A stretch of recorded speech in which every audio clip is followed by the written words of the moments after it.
reaksi-reaksi elektrolisis.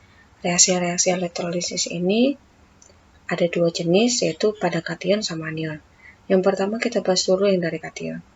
Yang dari kation itu berarti dari yang ada ion positif. Nah, kalau kation ini sama halnya di katoda. Ya. Di katoda atau katoda itu kan tadi seperti konsepnya ingin mengalami reduksi. Nah, pada logam-logam yang mengalami reduksi ada aturan-aturannya. Yang pertama, logam untuk golongan 1A, 2A aluminium dan mangan tidak mengalami reduksi karena nilai potensial selnya, ya, nilai sel dari yang ketiga itu lebih kecil dari H2O. Atau dengan kata lain, mereka memiliki nilai potensial sel jauh lebih kecil dibanding dengan air. Nah, ini kita dapat lihat dari deret volta. Deret volta yang sudah saya berikan di bagian sel volta kemarin. Deret volta itu kalau berdasarkan peraturan ya semakin ke kanan dia akan semakin mudah mengalami reduksi, semakin ke kiri berarti semakin mudah mengalami oksidasi.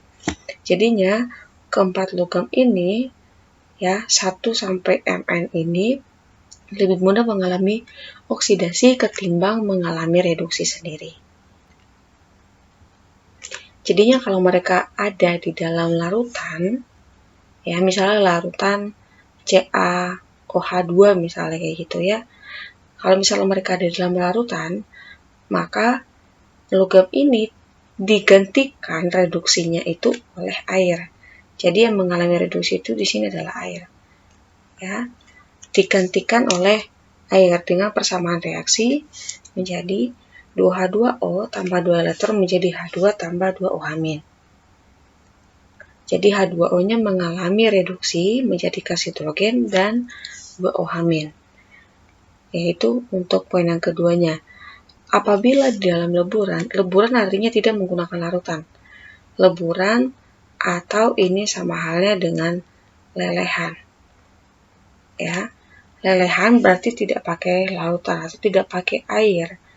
Nah, kationnya di sini atau ion positifnya akan mengalami reduksi. Jadi kalau misalnya seperti yang saya katakan tadi, ini logamnya misalnya CaOH2. Ini dalam bentuk lelehan. Kalau dia dalam bentuk lelehan, maka yang mengalami reduksi itu adalah si Ca-nya, bukan lagi si H2O-nya. Jadi intinya, kalau misalnya di larutan, logam golongan 1, 2 aluminium sama mangan ini, reduksinya digantikan oleh air. Sedangkan kalau dalam lelehan atau leburan, reduksinya tidak digantikan oleh siapapun, melainkan diri sendiri. Jadi logam itu sendiri akan mengalami reduksi. Nah, poin yang ketiga, logam selain di nomor 1, maksudnya selain dari yang 1A, 2A, aluminium sama mangan, akan mengalami reduksi sendiri, baik itu dalam larutan maupun itu dalam lelehan.